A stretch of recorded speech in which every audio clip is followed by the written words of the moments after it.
Something is happening to the Mississippi River that, by every rule we understand, should not be happening at all. This is not a rumor whispered online, not a conspiracy theory, not a warning about some distant future. It is happening right now. Along quiet stretches of the river near Lake City, people have been walking down to the shoreline and stopping in disbelief. What they're seeing doesn't look real. Hundreds of fish, sometimes thousands, float lifeless on the surface, their silver bodies catching the sun in a way that feels almost cruel. Entire sections of the river look wrong. The water is too warm, too shallow, too still. There is no current tugging at the reeds, no energy in the flow, just silence. Biologists arrived quickly, hoping for an explanation that would make sense. Their findings were grim. Sudden spikes in water temperature, combined with dangerously low oxygen levels, had triggered mass die-offs. The fish suffocated where they swam. But as shocking as the images were, the fish were only the most visible warning sign of something far bigger, something unfolding across the entire Mississippi River system. Up and down the river, gauges began flashing numbers engineers had never expected to see. Water levels dropped not by inches, but by feet. Barges that once moved effortlessly through deep channels were suddenly scraping the riverbed. Shipping companies were forced to lighten loads. Traffic slowed, schedules collapsed, supply chains backed up like clogged arteries. Tourist towns that depend on river traffic watched their docks sit empty. Restaurants closed early. Hotels filled fewer rooms. What looked like a natural inconvenience was rapidly turning into an economic shockwave, and all of it pointed to one impossible reality. The Mississippi River, America's most important river, was running out of water. At first glance, the explanation seemed obvious. The Midwest had been dry. Rainfall patterns had shifted. Climate models showed longer, hotter summers, and shorter, more intense wet seasons. Drought, everyone assumed, was the culprit. But drought alone does not explain what scientists were seeing. Because this wasn't just low water. It was missing water. Nearly half of the Mississippi River appeared to be vanishing, not evaporating, not being diverted into canals, not stored behind dams. Simply disappearing. Between Illinois and the Gulf of Mexico, monitoring stations reported losses so large they broke the basic math of hydrology. The numbers did not balance. The amount of water entering the system upstream did not match what was flowing out downstream. And the gap wasn't small. It was enormous. To put it into perspective, the volume of missing water rivaled the entire annual flow of the Colorado River. That's not a rounding error. That's a national emergency. Scientists weren't just confused. They were alarmed because the Mississippi River is not scenery. It is not a backdrop for postcards or a line on a map. It is infrastructure. It is survival. 18 million Americans rely on it directly for drinking water. Tens of millions more depend on it indirectly for food, fuel, electricity, manufacturing, and commerce. And right now, no one could fully explain where the water was going. To understand how this could happen, we have to step back and understand what the Mississippi River really is and what we quietly turn it into. The Mississippi is not just a river. It is the central artery of an entire continent. It drains 41% of the continental United States. Water from 31 states and 2 Canadian provinces eventually funnels into this single system. Snowmelt from the Rockies, rainfall from the Midwest, runoff from farmland, forests, cities, and highways. Every drop finds its way here. Each year, more than 500 cubic kilometers of water move through the Mississippi River system, making it one of the largest on Earth. That water carries sediment, nutrients, and life itself. It builds wetlands. It feeds ecosystems. It reshapes land. For centuries, the river followed rhythms people came to understand. It swelled in spring. It eased back in summer. It flooded, retreated, and flooded again. Farmers planned around it. Traders trusted it. Entire cultures adapted to its moods. Over time, entire economies were built on that trust. More than 500 million tons of cargo moved down the Mississippi every year. Over 90% of U.S. agricultural exports rely on it. A single barge tow can replace nearly 900 semi-trucks, moving goods more efficiently than any highway ever could. The Mississippi doesn't just move water. It moves corn, soybeans, wheat, fuel, steel, chemicals, and energy. It feeds cities. To understand why the Mississippi River is disappearing today, we have to return to the moment America decided it would never let the river decide anything again. The year was 1927. That spring, the Mississippi River did not simply flood. It unleashed itself. Weeks of relentless rain soaked the Midwest. Tributaries swelled beyond their banks. Levees, many of them poorly maintained, hastily constructed, or never meant to hold back a river of this size, began to fail. One by one, they broke. When the Mississippi finally surged, it didn't creep. It exploded outward. A terrifying truth. The Mississippi River could not be controlled with scattered levees and local fixes. It was too big, too powerful, too interconnected. And if the nation wanted to protect its cities, farms, and industries, it would need to take control of the river at a scale never attempted before. So the federal government stepped in. In 1928, Congress passed the Flood Control Act, granting near-total authority over the Mississippi River to the U.S. Army Corps of Engineers. What followed was the most ambitious river control project humanity had ever attempted. The goal was clear and uncompromising. Stop flooding, protect cities, make navigation predictable. The Mississippi would no longer be allowed to roam. Thousands of miles of levees were constructed, taller and stronger than anything before. Dams and locks reshaped tributaries. Channels were dredged and straightened. Meanders were cut off. Concrete embankments replaced natural banks. Spillways were built to redirect floodwaters when pressure became too great. The river was transformed. What had once been a shifting, braided system became infrastructure. And for decades, it worked. Floods were reduced. Shipping became reliable. Insurance rates stabilized. Barges moved on schedule. Cities expanded confidently along the river's edge. The Mississippi was no longer feared. It was engineered. America believed it had finally mastered the river. But rivers are not machines. And when you force a living system to behave like one, the consequences don't arrive all at once. They accumulate quietly, over generations, hidden beneath the surface. By imprisoning the Mississippi between rigid walls, engineers changed its physics. Confined water flows faster. Faster water cuts deeper. Before the levees, floodwaters would spread across vast floodplains, slowing the river and depositing sediment. That sediment rebuilt the riverbed after every flood, reinforcing its foundation like layers of armor.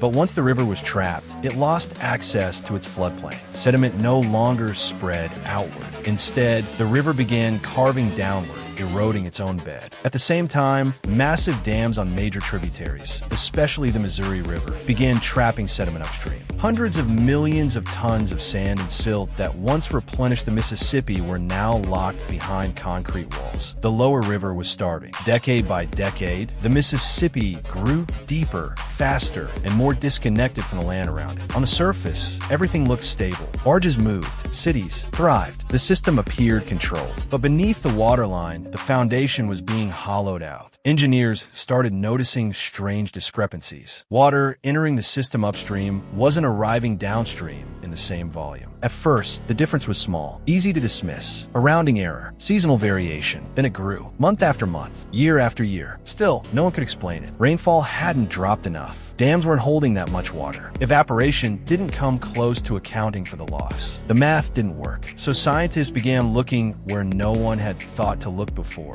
Beneath the river itself, core samples taken from the riverbed revealed something shocking. The Mississippi had lost its natural layering. The dense clay and compacted sediment that once acted as a waterproof barrier were gone. Decades of erosion had stripped them away. In their place was a highly permeable mix of sand, gravel, and fractured material, more like a sponge than a sealed channel. The river was no longer sitting on solid ground. It was leaking, and below that leaking river lay another force, one we had been draining for decades without restraint. Beneath the Mississippi flows the Mississippi Valley Alluvial Aquifer, one of the most important groundwater reserves in the United States. It supplies water to industrial agriculture across the delta, millions of acres of crops dependent on constant pumping. For years, groundwater was extracted faster than it could be replenished. In some areas, water levels dropped dozens of feet, creating a massive pressure imbalance underground. Water always moves from high pressure to low pressure. And now, the Mississippi, once dominant, sat above a depleted system that was effectively pulling it downward. What scientists were witnessing had almost never been documented at this scale. A continental-scale hydraulic leak. The Mississippi River wasn't just flowing south anymore. It was draining into the earth. And once that process began, it was almost impossible to stop. It supports wetlands. It holds back the sea. But something has changed. Upstream gauges still show relatively normal flow. Downstream gauges show collapse. In one place, the river looks healthy. In another, it looks broken. The difference between those readings is so extreme that it defies logic.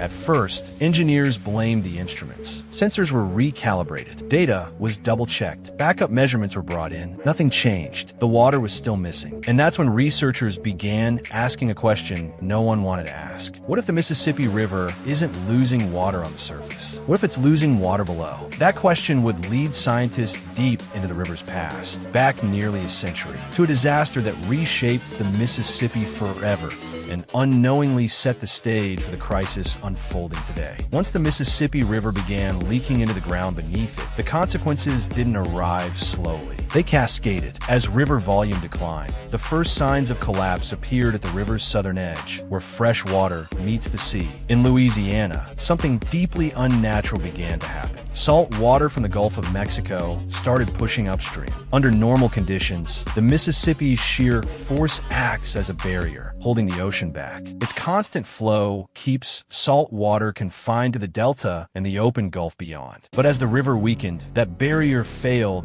A dense wedge of salt water crept inland along the riverbed, invisible from the surface but devastating below. Municipal sensors detected rising salinity in drinking water intakes. Treatment plants issued warnings. Nearly 1 million people faced the possibility that their tap water could soon become undrinkable. The response was urgent and improvised. The U.S. Army Corps of Engineers rushed to construct underwater sills, temporary barriers built on the riverbed to slow the advance of salt water. Barges dumped rock and sediment into precise locations, racing against time and tides. The cost exceeded $20 million, and everyone involved knew the truth. It was a temporary fix. As long as river flow remained weak, the ocean would keep pushing back. The Mississippi was no longer strong enough to defend itself. Upstream, the crisis took a different form, but was just as destructive. Barge captains began reporting channels that changed overnight. A stretch of river that was navigable one week became impassable the next. Sandbars formed where maps showed deep water. Depth readings became unreliable. Groundings multiplied. In 2022 alone, more than 2,000 barges were stranded along the Mississippi system. Some sat immobilized for weeks. Others were forced to turn back entirely. Freight rates soared. Shipping contracts collapsed. Farmers watched grain pile up in silos with no way to move it to market. Every stranded barge sent shockwaves through the economy. Corn exports slowed. Soybean prices fluctuated wildly. Fertilizer deliveries were delayed, affecting future harvests. Energy shipments backed up, driving fuel price volatility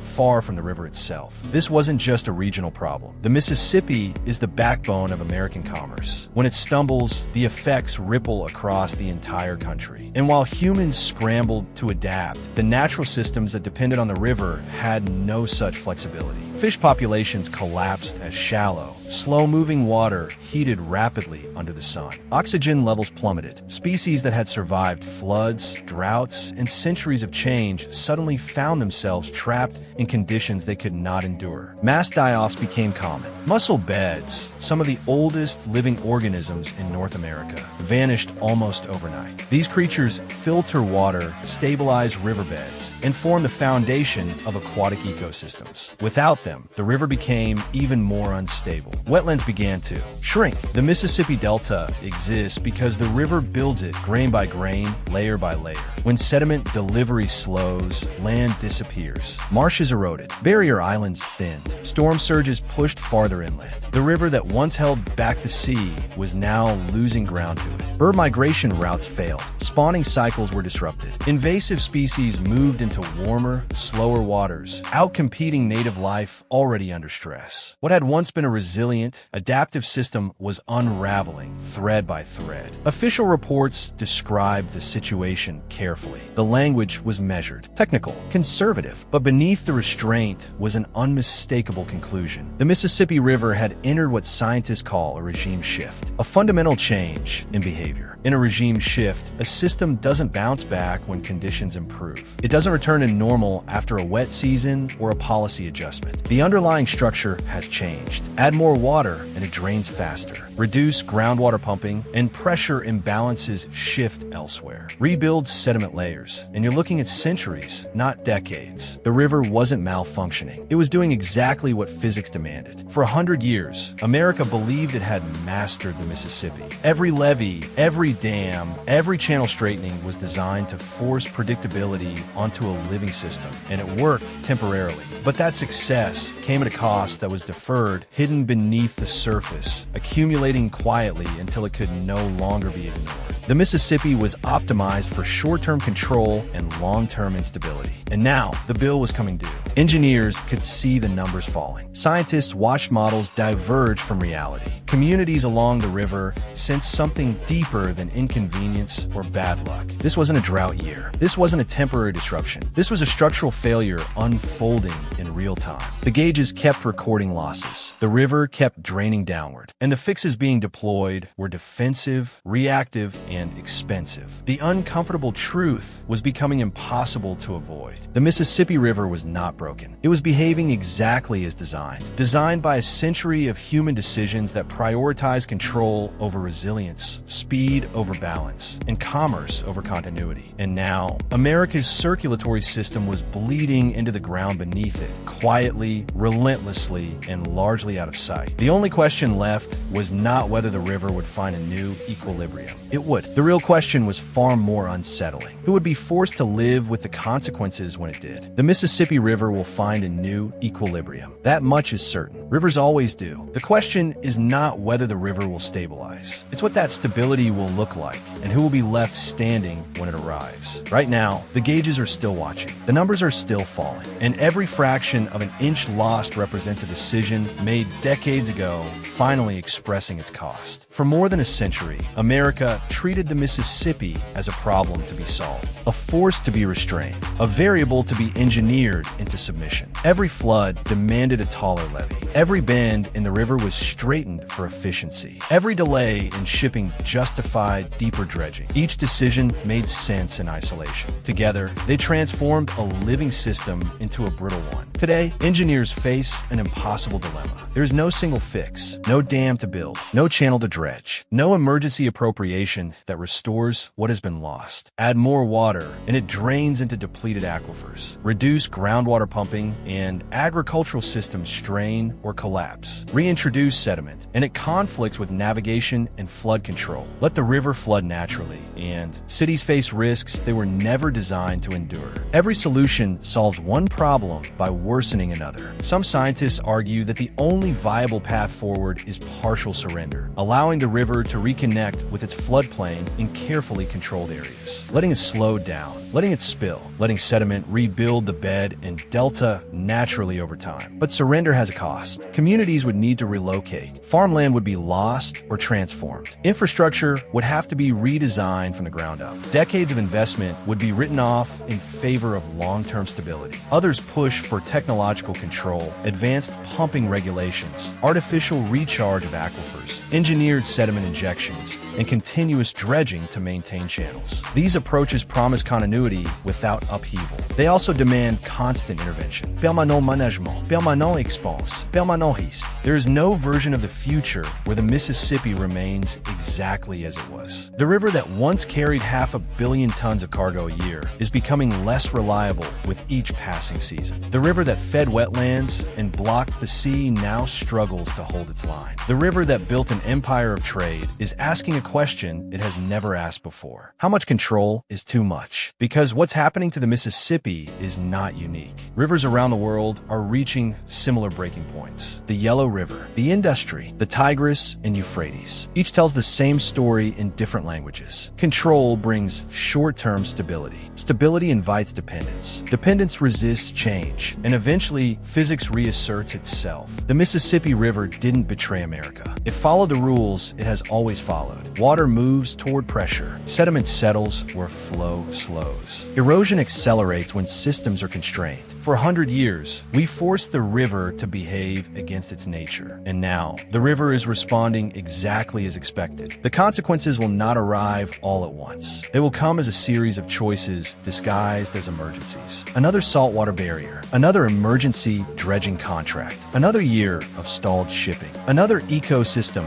pushed past recovery. Each decision will buy time. None will restore the past. Somewhere downstream, a child will grow up never knowing the river as it once was, Somewhere upstream, a farmer will adjust to water restrictions that were once unthinkable. Somewhere along the delta, land that existed for centuries will quietly slip beneath the tide. And most people will never see the cause, because the leak is invisible, the loss is underground, and the system still looks intact until it doesn't. The Mississippi River taught America how to move goods, grow food, and build cities at a continental scale. It powered an economy, it shaped a nation, and for a long time, it gave the illusion that nature could be redesigned without consequence. Now, that illusion is fading. The river is not asking for attention. It is demanding it. What happens next will not be decided by a single law, a single project, or a single generation. It will be shaped by whether we choose to listen to systems instead of forcing them, or whether we double down on control until the cost becomes unavoidable. The Mississippi will keep flowing. The only question left is whether we adapt to the river,